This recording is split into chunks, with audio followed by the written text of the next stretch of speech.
everyone, welcome back to my YouTube channel. Increase your knowledge. I am Amrita and I am your online teacher. So guys, today's topic is questions on increment and decrement operator. In my previous video, we had already discussed about increment and decrement operator, or I can say we had already discussed each and every point on increment and decrement operator. So guys, if you haven't watched my previous video, then go and watch my previous video first, then come to this video. आज की video में हम बात करने वाले हैं कुछ questions पे जो कि इंक्रीमेंट और डिक्रीमेंट ऑपरेटर पे डिपेंड होंगी.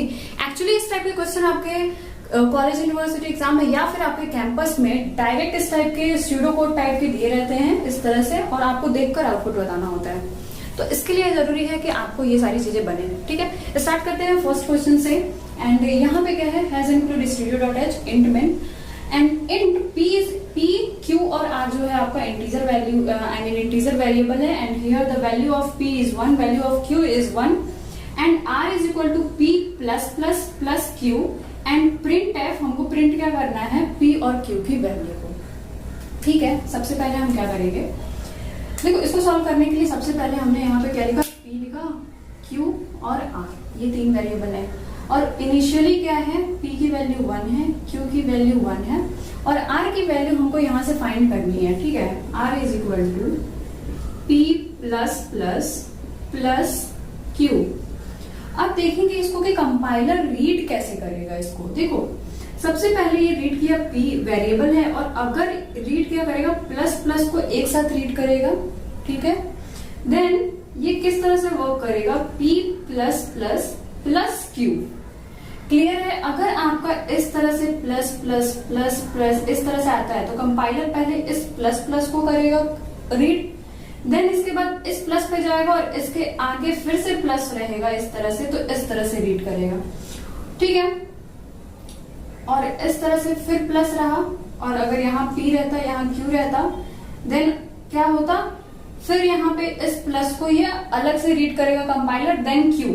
तो यहाँ पे क्या होता, आपको क्या आता, एरर आता. ठीक है, यहाँ पे एरर क्यों आता, क्योंकि यहाँ पे आपका ऑपरेशन परफॉर्म नहीं होगा. क्यों नहीं होगा, देखो ये चीज तो हो जाएगी, p प्लस प्लस तो हो जाएगा, लेकिन इसके बाद जैसे ही कंपाइलर रीड करेगा क्या करेगा, plus plus plus q. Clear है. तो यहाँ पे क्या आएगा, आपका एरर आएगा अगर इस तरह का केस रहा तो. ठीक है, पर हमारा भी ये केस नहीं है, बताती हूँ मैं इसको आगे.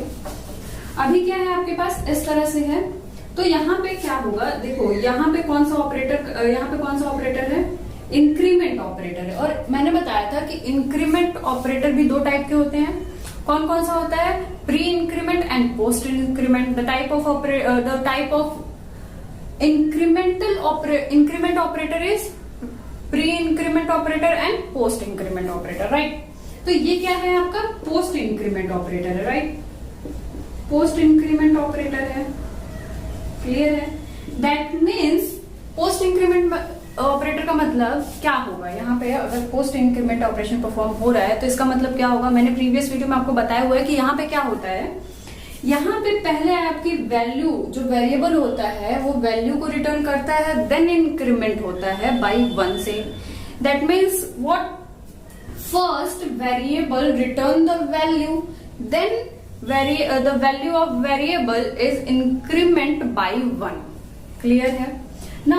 तो यहाँ पे क्या होगा, यहाँ पे p की वैल्यू अभी क्या होगी, ये पहले रिटर्न कर देगा वैल्यू, दैट मीन्स p की वैल्यू अभी क्या है, 1 है, तो 1 प्लस q की वैल्यू क्या है, 1 है, 1 प्लस 1 इज इक्वल टू 2. अब जैसे ही ये ऑपरेशन परफॉर्म हो जाएगा, जैसे ही ये हुआ उसके बाद तुरंत ही p की वैल्यू क्या हो जाएगी, 1 से इंक्रीज हो जाएगी. दैट मीन्स p की वैल्यू क्या हो गई, 2 हो गई. 1 से इंक्रीमेंट हुआ और वैल्यू क्या हो गई, 2 हो गई. तो अगर हम यहाँ पर, और हमको r की वैल्यू क्या मिली है, 2. और जैसा कि मैंने प्रीवियस मतलब फर्स्ट या सेकंड लेक्चर में मैंने आपको बताया था कि वेरिएबल जब मैंने पढ़ाया था तो वहां पे मैंने ये बताया था कि वेरिएबल हमेशा क्या करता है, हमेशा लास्ट वैल्यू को उठाता है, हमेशा आउटपुट में लास्ट वैल्यू को देता है. दैट मीन्स कि p क्या वैल्यू देगा, हमको रिटर्न करेगा 2. दैट मीन्स p की वैल्यू यहाँ पे 2 और q की वैल्यू क्या आएगी, आउटपुट में 1 आएगी. क्लियर है. सो आई होप कि आपको ये चीज क्लियर हो गया होगा. चलते हैं नेक्स्ट क्वेश्चन की तरफ. और यहाँ पर क्या है आपके पास, यहाँ पे मैं इंट मेन फंक्शन लिखना भूल गई हूँ, तो उसको लिख लेना। Now here the value of a is equal to 1, b is equal to 2, and we have this expression, right? We have this expression. Now यहाँ पर अगर आप देखेंगे तो यहाँ पर क्या है, जैसे कि मैंने इससे पहले आपको बताया था, फर्स्ट अभी जो क्वेश्चन बताया था उसमें, यहाँ पर आपके पास है d plus plus plus plus plus b, और अब यहाँ पे आप देखेंगे कि यहाँ पर स्पेस दिया हुआ है, ठीक है? यहाँ पे क्या है, स्पेस दिया हुआ है।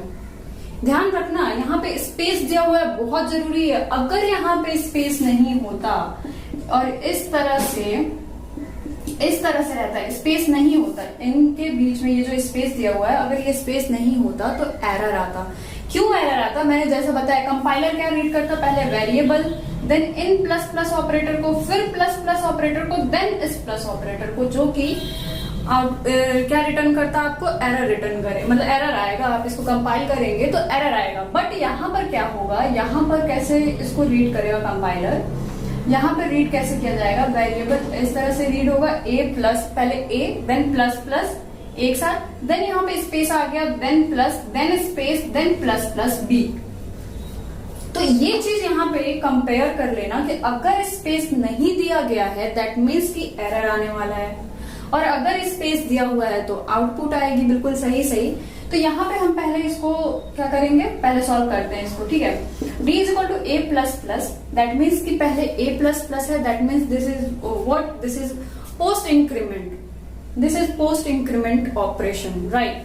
Now the value of a is here 1, and then value of a is changed, right? 1 से क्या हो जाएगा, 2 हो जाएगा जैसे ही ऑपरेशन होगा, then प्लस, और यहाँ पे हमने क्या यूज किया होगा, प्री इंक्रीमेंट ऑपरेशन यहाँ पे परफॉर्म किया गया है। दैट मीन्स कि प्लस प्लस b, यानी कि पहले क्या होगा, पहले आपकी वैल्यू इंक्रीज हो जाएगी, देन उसके बाद रिटर्न होगा। दैट मीन्स कि वैल्यू 3 हो गई और यहाँ पे हमने 3 रख दिया, और b की वैल्यू पहले क्या थी 2 और अब फिर क्या है 3, that means is equal to 4। तो यहाँ पे आपको आउटपुट क्या मिलेगा, 4। a की वैल्यू क्या मिलेगी, always variable always take last value, ठीक है? फिर क्या मिलेगी 2 और फिर 3, तो 4 2 3 आपके इस क्वेश्चन का आंसर हो जाएगा। क्लियर है? चलते हैं नेक्स्ट क्वेश्चन की तरफ, और मेरे पास लिस्ट है कुछ क्वेश्चंस की, और देखते हैं इसको।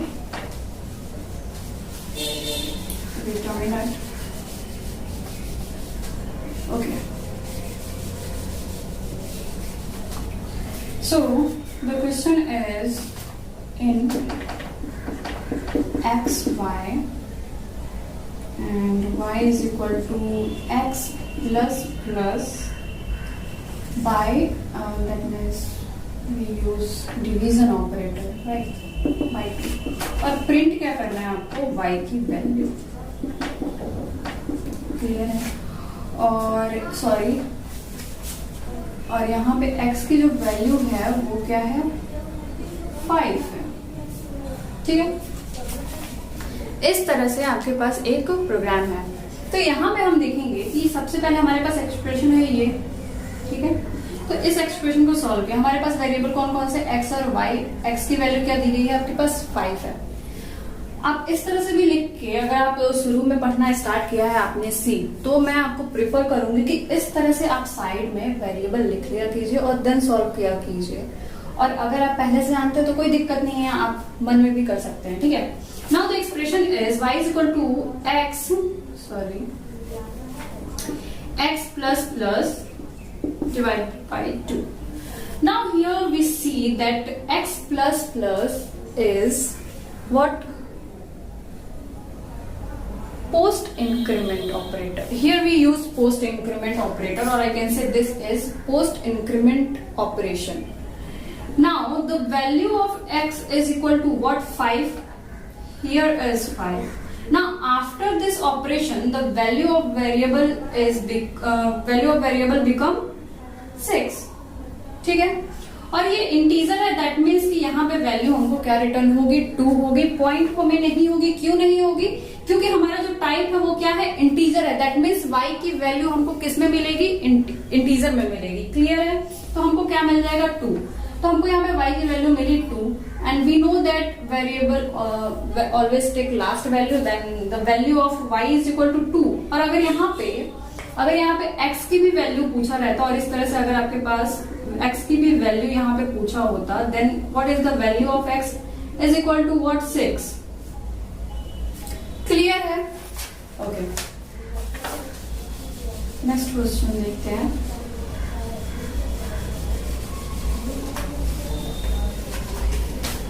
Okay, the next question is in P is equal to 4, Q and R.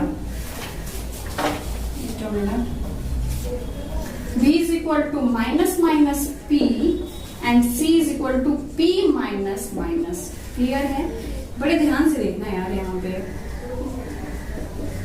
Percent D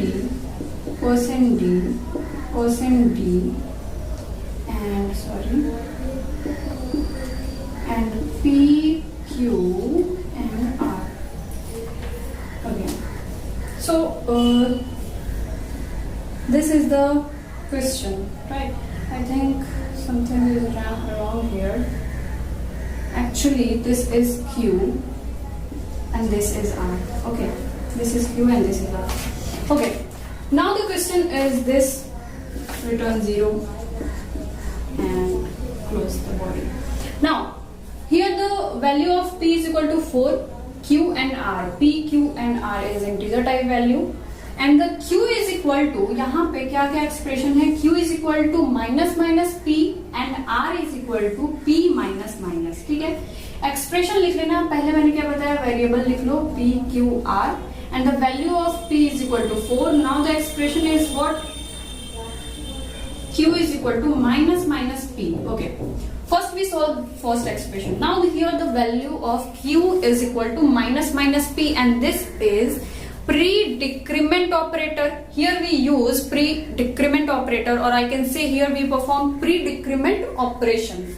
Okay, so the value of P, the value of variable P is increased by 1, right? Increase by 1, then the value of P become 5, right?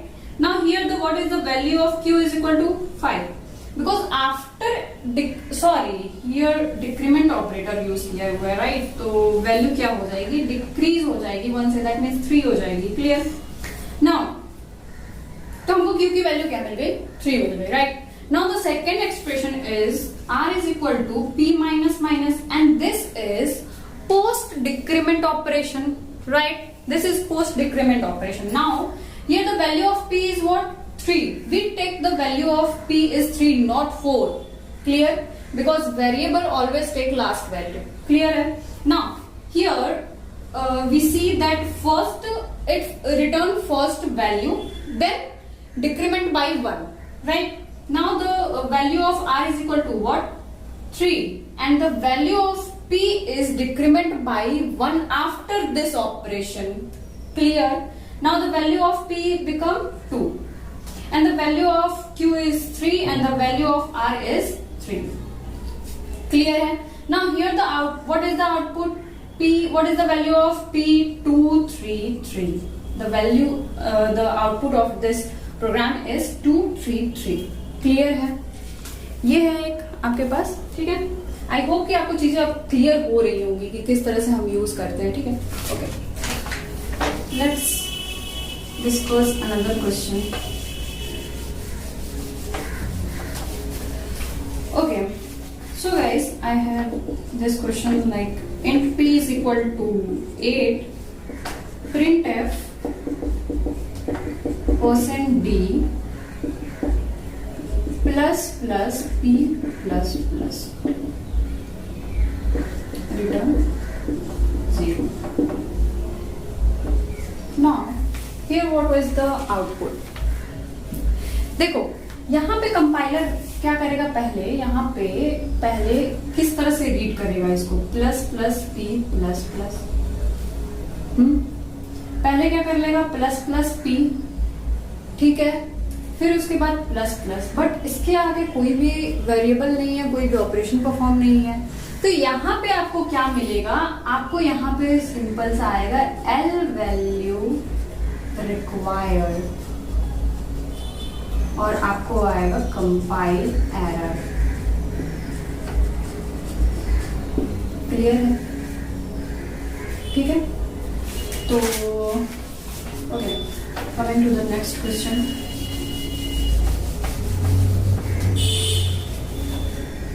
Okay, now you have question like A is equal to 2, B is equal to 1, C is equal to 0, C is equal to A plus plus plus B and print F percent D percent D percent D A B C, right? Now here what is the value of A, B, C is equal to 2, 1 and 0, right? Now the what is the expression? C is equal to A plus plus plus B. Now यहाँ पर क्या होगा, compiler कैसे read करेगा? A आपका क्या है? Variable है। नाउ प्लस प्लस, ठीक है, प्लस प्लस देन प्लस और इसके बाद क्या है आपका? वेरिएबल B है। तो सबसे पहले कंपाइलर कैसे रीड करेगा? इस तरह से A plus plus plus B। Clear है? और सिमिलरली अगर यहाँ पे सपोज कि यहाँ पे इस तरह से प्लस प्लस बी होता तो यहाँ पे क्या आता? आपके पास एरर आता। क्यों आता? क्योंकि कंपाइलर ये रन करता, आई मीन रीड करता प्लस प्लस और बी, तो यहाँ पे ऑपरेशन ही परफॉर्म नहीं होता, राइट? तो यहाँ पे क्या आता आपको? उस टाइम पे आपको आता एरर आता, राइट? कंपाइल टाइम एरर आता। Now what is the output of this expression? Here A plus plus, that means here we perform post increment operation actually. Now here what is the value of A is 2. Now after performing this expression, the value of A is increment by 1. Now the value of A become 3 plus what is the value of B is equal to 1. Now the value of C is become 3. Now here what is the output? Value of A is equal to what? 3, because variable always take last value. मैं बार बार बोल रही हूँ, ध्यान रखना इसको। What is the value of B is equal to 1? What is the value of C is equal to 3? Now the output is 3, 1, 3. Clear है? Okay. So guys, I think कि आपको इतने क्वेश्चन से थोड़ा मोड़ा क्या, आई थिंक कुछ थोड़ा ज्यादा ही समझ में आ गया होगा कि किस तरह से हम इंक्रीमेंट और डिक्रीमेंट ऑपरेटर का यूज करते हैं। तो अगर आपको मेरी वीडियो से कुछ भी सीखने को मिल रहा हो तो प्लीज मेरी वीडियो को लाइक करें, मेरे चैनल को सब्सक्राइब करें and don't forget to share with your friends and family. और अगर आपके पास कोई क्वेरी है तो आप मुझसे कमेंट सेक्शन में पूछ सकते हैं। Thanks for watching.